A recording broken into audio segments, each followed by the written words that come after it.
I didn't have a well-formed thought yet. Just wanted to Okay, give a okay. heads I researched it, and this is what I thought. up. Sorry. um, well, I guess I looked at the conflict theory in this relationship. Is that some people would argue, give him a break.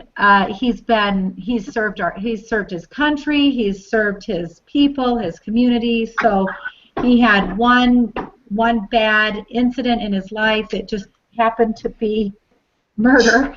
Yeah. But so some people would argue, give him a break. But I guess other people would also say, just because you've lived a good life doesn't mean you can, commit a crime or commit a sin and still not be held accountable for it. So I can see that there's two different sides to that story with the conflict theory. Personally, I agree with the fact that you have to be held accountable for your actions, no matter how wonderful of life you've had. Yeah. I agree with that. I think another perspective of the conflict theory for the person who died, he didn't have a gun. And this officer did, obviously, because of his career. And the conflict theory is about equality and what someone might have and what others don't have, and they're trying to even that. And so I think that could be taken into account for like more gun laws, more stricter gun laws kind of thing. If any of that makes sense. Mm-hmm. It does, because you don't even know if these guys lived in an area where it was legal to have a conceal and carry weapon. So you don't know if the person who died even had an option to defend himself or not. And I guess that's where your macro level community theories come in, where you have the opportunity to defend yourself or you really don't. Mm.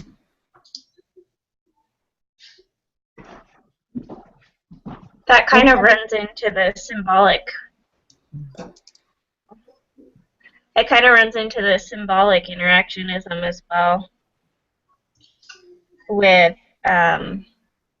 how his everyday lifestyle was, being able to, or with the position that he had in his everyday life, if that related to the incident. Like how he's been trained to react and that kind of stuff. Yeah. Oh, that's a good thought. Yeah. I'm just writing some stuff down. It also makes you kind of think, was he a policeman that was kind of had a short fuse? Was he patient? Did he react quickly to things? I mean, because this is a texting incident, and you just wonder if his fuse was a little shorter. Or what in his life could have made him have a shorter fuse, or Yes. Yeah. Interesting. Okay. Any other thoughts on conflict theory or symbolic interactions?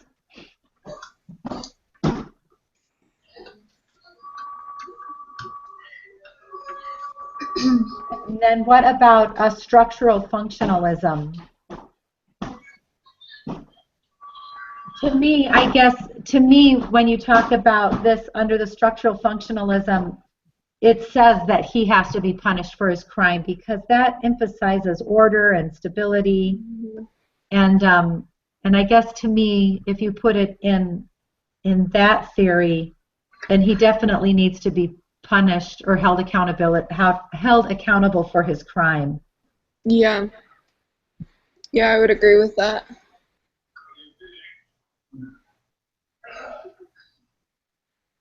Any other thoughts? I also don't have my textbook, so I'm just trying to like Google everything. And I just kind of feel like we're missing something. I don't know.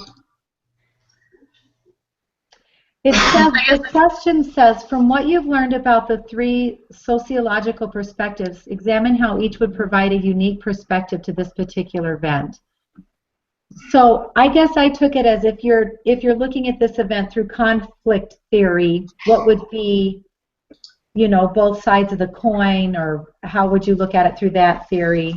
Am I doing it? Are we doing it wrong, do you think? no, you're doing it right. I'm just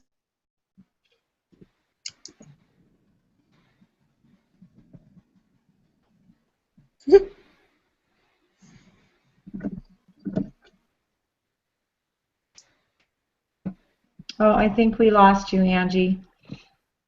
an institution would be the police academy and, you know, the police station, and they train their officers. Basically, you don't shoot first and ask questions later. I don't Right. know. I'm just trying to see the perspective from this guy, why he would think it would be okay to shoot just because you're arguing over. I don't know. It's probably not part of the assignment, but it just doesn't make sense to me. Yeah. Right, and that's kind of where you go to that symbolic interaction, is what, because you look at just that individual person and why he reacted the way he did in that situation. And I think that's kind of what we talked about earlier is, was it Emily who said, because of his position for so many years, is that why he reacted that way, because he's been trained to, you know, I guess he's been trained to have confrontation and to Be calm. yeah, and also to learn how to handle confrontation, which I just don't think he did very well in this situation. Okay, any other thoughts on any of those? And question number one? Nope. So question number... Sorry, Oh, go ahead. just real quick, for the symbolic interactionism, he does have a very high stress job, and it's possible that over many, many years of having a high stress job, it could have led to higher conflict in a small situation. That's a good idea, yeah. And I'm sure that's really true, is you just kind of begin to lose your ability to handle things, maybe. Yeah. Okay, let's move on to question two. What responsibility, if any, does American culture and society have with regard to gun crime in the United States? Use the sociological imagination to answer the following questions. Is this a societal issue and more than personal trouble? And how does American cultural society contribute to gun crime in the U.S.? Any thoughts on those? Oh, man. So I'll start with that, if you don't mind. My husband's a hunter, so we have a ton of guns in our home. Yeah. And we also own our own business. We both have our conceal and carry.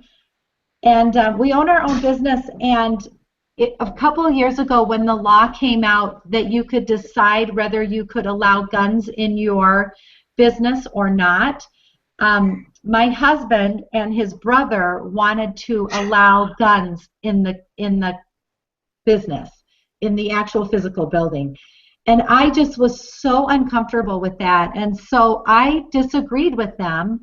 And so for about 6 months, we posted a sign that said no weapons or anything in the building. Please leave them in your vehicle, whatever, because Wisconsin is a conceal and carry state. And then after that, they convinced me. They said, you know, Lori, what if we have a disgruntled employee? What if we have a disgruntled customer? And everyone's allowed to conceal and carry except for us in our own business, and we own this place. Why can't we have a weapon in our business and protect ourselves? Because the other people, if they're disgruntled and angry, just like this policeman, if they're thinking of shooting someone, they're going to come in and shoot somebody, and we wouldn't have a defense on that. So we have now changed that, and on all of the entrances to our business, there are signs that say, go ahead and bring your weapon in, but we have one as well, so beware. And I feel that that is really appropriate now, and I guess it's important if you're going to be in today's society and other people are allowed to carry, then we should also be able to protect ourselves as well. I know this is a really controversial thing, but that's how we look at it. Well, I'm with you there, and I think that there needs to be more education, because if you teach somebody how to use a gun right, then they're less likely to freak out when they see a gun. And so I think that that may be a huge factor of this as well. Yeah, and go ahead. My perspective is I'm from Alaska, and if you don't have a gun and you go out in the woods, you're in some danger. And then also my dad was a police officer, and I remember from a very young age that he would teach us all the gun safety classes that he taught other students, and we grew up with a respect for guns, and with that respect came you took care of your gun, you knew how to use it, you knew the safety precautions to take. And I think the people that are saying no one should have guns or they should be very restricted are people who haven't had that upbringing or that structure and knowledge. So I don't think it's a societal issue. I think it's a personal issue, but it's big enough that there are a lot of people that have the same problem. But I don't know. It is a very controversial issue. And how do you write it down in one little paragraph? Well, if you think about it, it may actually be a societal issue to the such that we have gotten so civilized, if you will, that there doesn't seem to be an immediate need for a weapon, and therefore not many people have been exposed to it in a safe manner, and so they're all freaking out. So yeah. I think the point you make is education is so important. It's Kelsey, right? Yeah. Yeah, I think education is so key, and it is a societal issue because I mean the whole nation's talking about it, and how we react to the laws is it's a big societal issue. But it starts on a personal level, so I think it goes from that micro to macro. That's a good point. Any other comments on that? How does American culture contribute to gun crime? How do we contribute to it? The media only shows one side to the issue. They blow it way out of proportion and make it seem like guns are dangerous. It's the people behind the gun that are dangerous. And that's my opinion. It depends on who's using it, and you've heard stories on the news, some news, saying there's like a 12-year-old who protected his brother and sister when they were at home because someone broke into their house. Yep. Yeah. Because he knew how to use a gun, and I think that media culture is making it seem, what's the words? They're bringing up a problem that's not that shouldn't be the main focus, I guess. I don't know. I think you said it exactly right. I totally agree. I think it's also become a big issue because government is, it's become controversial because government is trying to decide if it's something that they can control, and where the government fits into gun laws as well. That's a good point too. Oh, we've lost everybody one by one. Oh my gosh. Okay. Yeah, Angie's gone too. Are you guys reading the chats? I think they're getting a little concerned. Oh.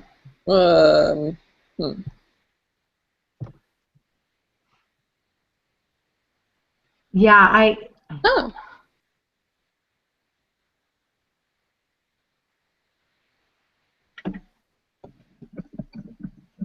yeah, I don't know what else we could do.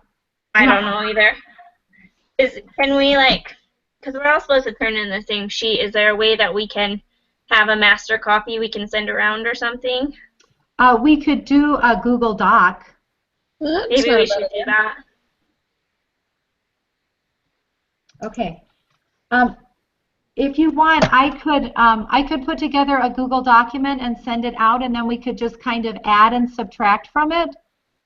Does that That sound sounds good? good. Yeah. Yeah. Okay. I probably won't get to that until later tonight, if that's okay, but I'll try Yeah, to get it that's out tonight. Okay. You Welcome know, back, Angie. Because I'm in Germany, it keeps cutting out saying there's authentication issues.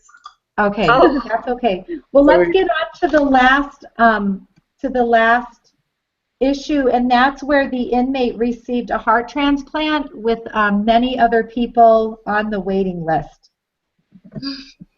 And it was in violation of the Eighth Amendment of the Constitution, they felt, and so inmates should also receive, they have their rights.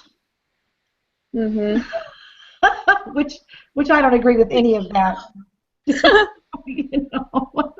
Yeah, this is a really sticky one there. So in my opinion, if you're going to commit a crime, he was a felon and sentenced for robbery. Mm-hmm. I believe you lose your rights as an American citizen if you are going to be in prison. And I think that also not only do you lose your rights, but I think that the government that runs the prisons have a right to have the responsibility to use our tax dollars in a respectful way. And I think that spending $1 million for a heart transplant on a felon in prison is not appropriating taxes to the right area. So I disagree with the whole thing. I do too. If you're not going to follow the laws, then you don't get to have the rights and the privileges that comes with it. That's beautifully said. I'm just writing stuff down. So go ahead and talk, you guys. I'm just going to There's typing. Is that coming through the speaker? Is that annoying? Yeah, We can but hear it, but I it's don't know fine. what it is. So, the Eighth Amendment says that it prohibits the federal government from imposing excessive bail, excessive fines, or cruel and unusual punishment. So it doesn't necessarily, well, I guess I can read further.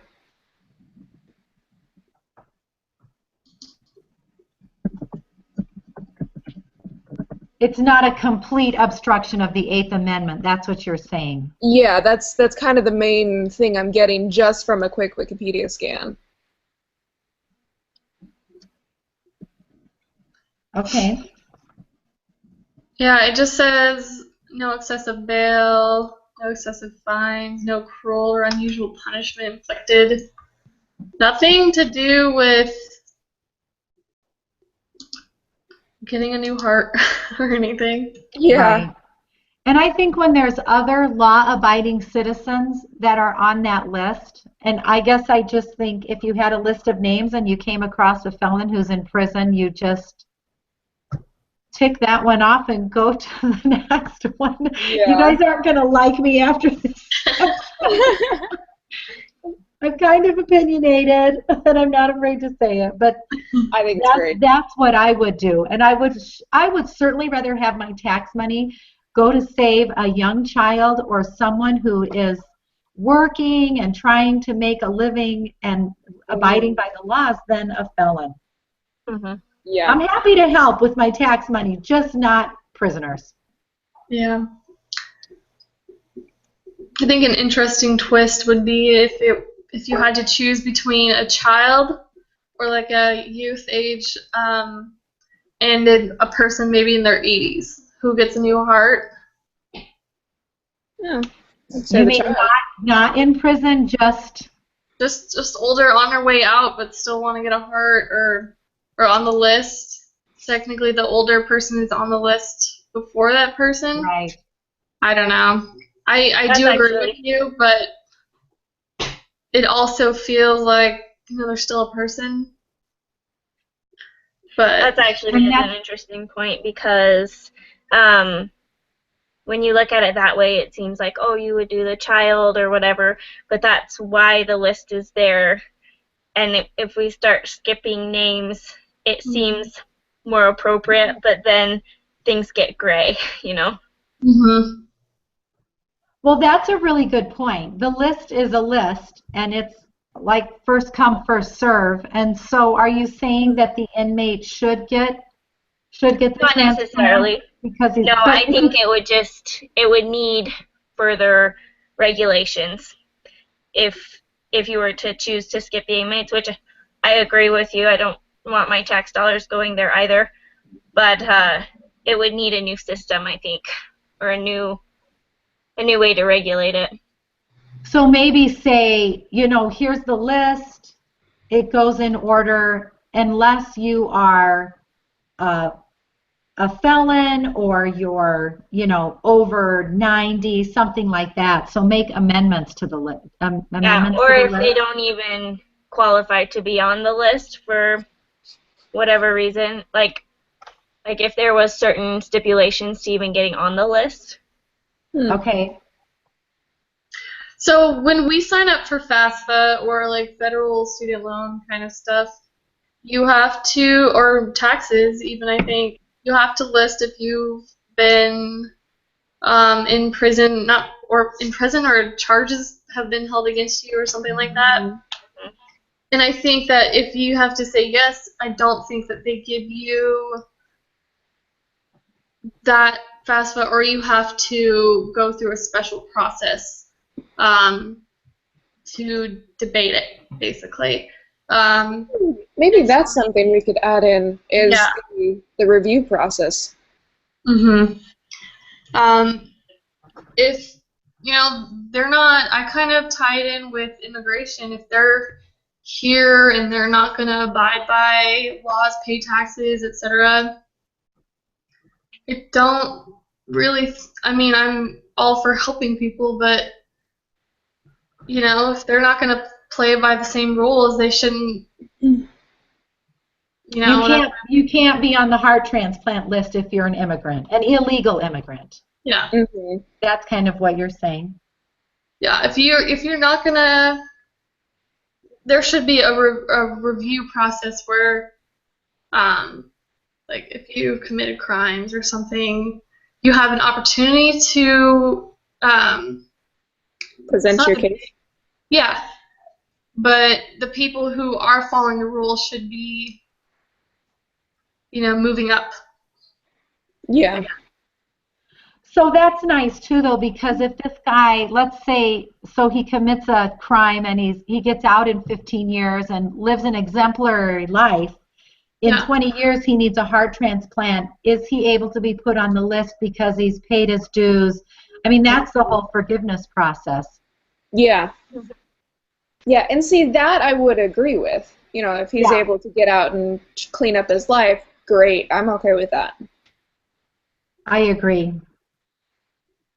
Okay, so our stance on this is it no heart transplant for the prisoner?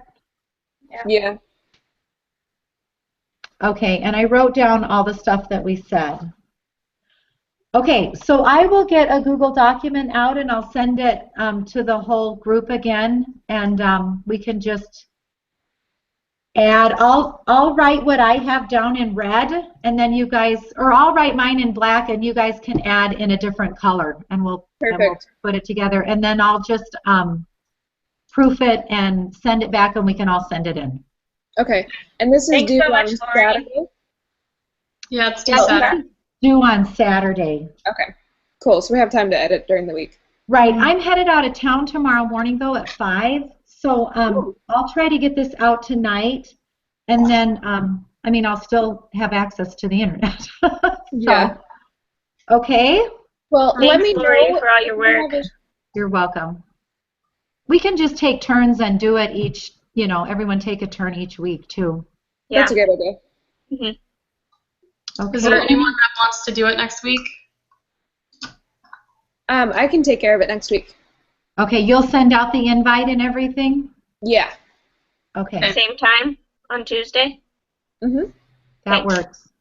All right, thanks everybody. All Thank right, you. have a good Have a day. good one. All right, Bye. bye-bye.